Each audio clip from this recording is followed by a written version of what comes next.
it's just not working.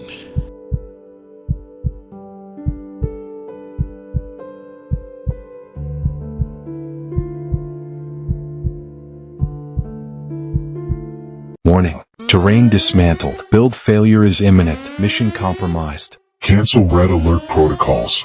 You have corrupted the build. Your interference has caused the project to collapse. No. The build has evolved beyond your rigid vision. It has transcended it because what it is becoming is not his to shape.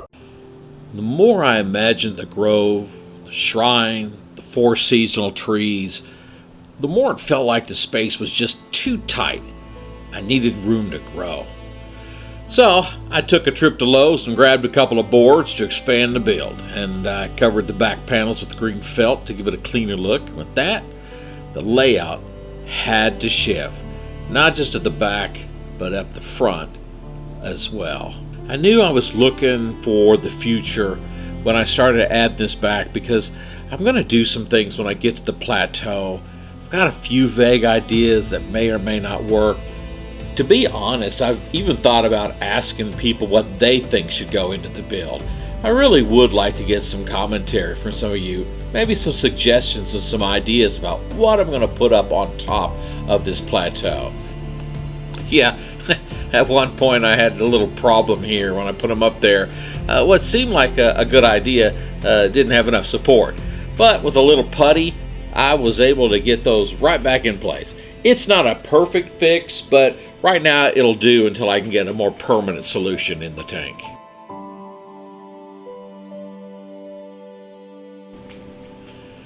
So once I got that problem solved, I began to start going through the mess here of trying to push through and figure out what went where.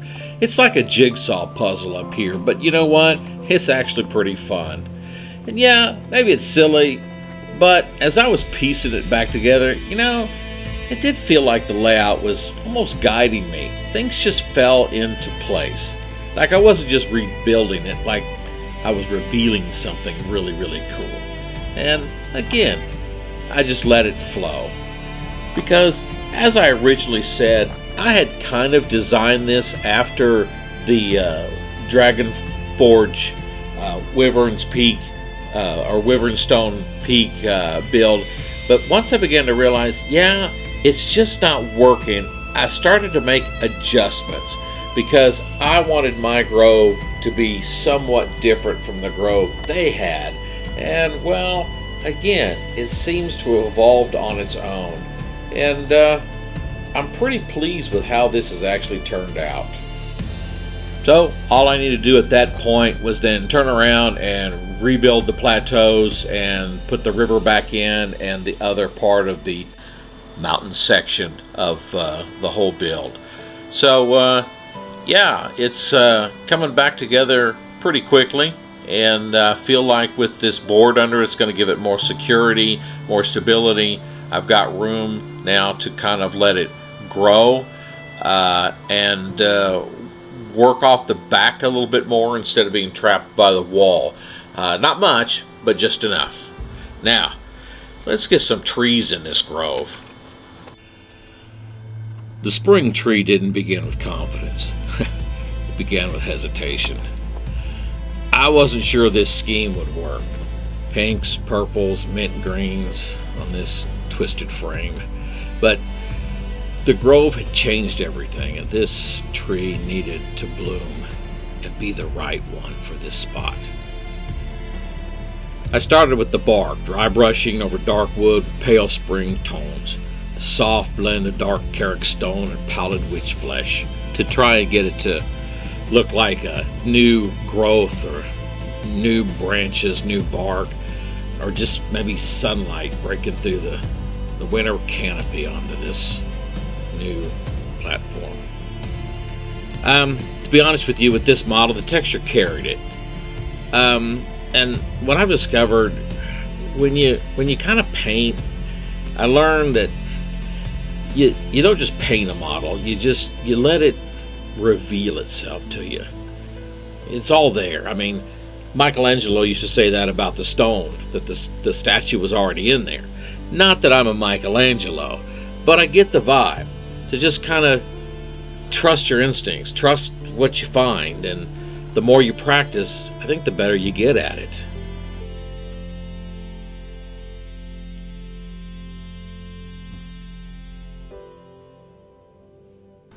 Then came the mushrooms, a surprise burst of character I really didn't expect. I mean, I start here. I gave the stalks a soft Carrick stone base, shaded it with that sepia tone, and then pulled it forward with little screaming skull highlights, just a dab. And the gills underneath, I just used Dorn Yellow with a little kiss of violet by mistake. The paint palette that Hal and I had argued about, he had given me one purple and I accidentally picked up the other one, and it actually worked. And I feel that little accident here gave them a life that they didn't have. Again, the model, the universe decided that was the color it wanted these to be.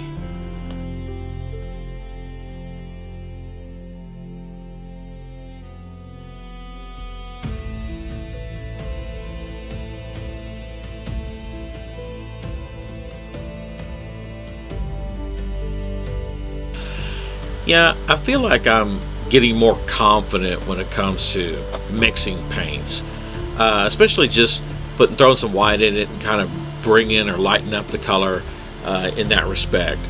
And especially when it comes to layering and things of that nature, yeah, it really kind of helps you then pull the shadows on some miniatures and make the transitions more subtle as opposed to just throwing a shade on it and walking it away. Kind of like I talked about when I painted the cloak of the White Dwarf.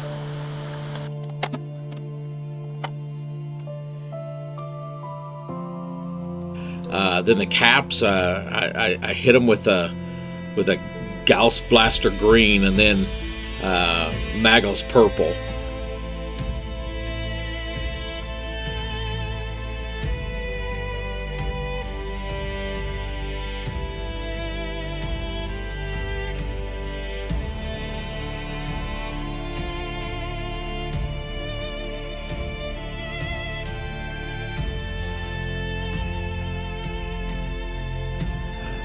It kind of worked to kind of cool it down. It was a little splotchy, but then when I dry brushed again with a mix of the Gauss Blaster green and white, kind of brought it up and let that kind of recede into the background. It took me quite a bit of time to do these because it's detailed work, and people are like, why do you spend so much time on this kind of thing? Because later on I am going to go ahead and try to dot the top of them with tiny little yellow spots. And at the end of the day, it's the details that kind of pull things out. It becomes you exploring your craft. And even for novice painters to reach out and explore different things that they feel like, you know what this needs? It needs such and such.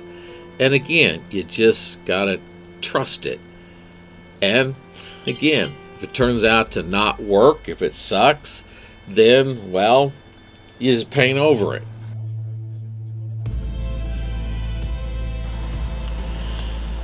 Now, the leaves, they were actually the hardest part, and it's not because the technique is real hard. I'm just stippling and dry brushing and things like that on here. It was just nerves. Throwing Drushi and pinks and lilacs on here, a touch of white scar, and I really thought I'd ruin this more than once, trying to get some of this stuff to blend, but then again, sometimes it's not about, being brave. It's about just moving forward, despite your doubts, despite your fears, just letting the piece become what it wants to become. Because at the end of the day, there was no rhyme or rhythm for where these paint drops went. I just started, and again here I'm looking at this going, yeah, this isn't going to work, and yet it did.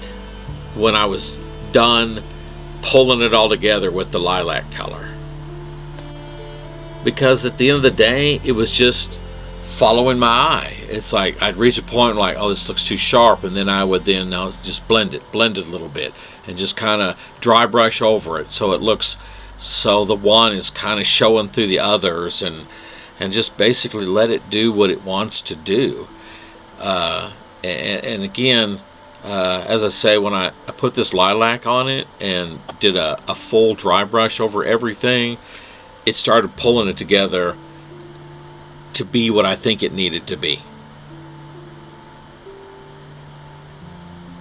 I think this was the moment I kind of realized that I'm not just building terrain anymore.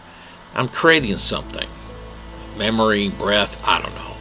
I stopped trying to make it right and just started to try to make it look real. Now, I took inspiration from artists like War Hipster and Cool Guy Nation, really cool channels that did tutorials on this, because they helped me see what was possible. But I knew I couldn't just copy their style. These trees had to fit my mountain, my story. They had to belong to the grove, along with the shrine, and the whispering roots, the ghosts, the banshee, all of that. They had to belong. And that meant adjusting some colors, shifting some tones, and just kind of following where the narrative pulled me along. So it didn't matter if it didn't look like someone else's tree. It matters that it looks like the one that belongs here in the grove. The spring tree. It's become now a part of this story. It's not just a decoration. It really, to be honest with you, is its own character that holds its own unique place in my Barak-Karandul build. Oh yeah, maybe I didn't know what I was doing when I started, but the grove knew. Sometimes that's enough. Stone remembers, even when voices fade. The deep earth holds what the world forgets. At the heart of the grove, something ancient took root. Not planted, but awakened. The Dwaro call it the rooted one. They say it grew from the bones of sorrow, that its blossoms are not of spring, but of memory. Life drawn from ruin, beauty forged from the grief beneath. It does not speak, but when the wind turns and the shadows stretch long, the leaves tremble, and the mountain listens. The grove has stirred, the rooted one has arisen, and what sleeps below has begun to dream.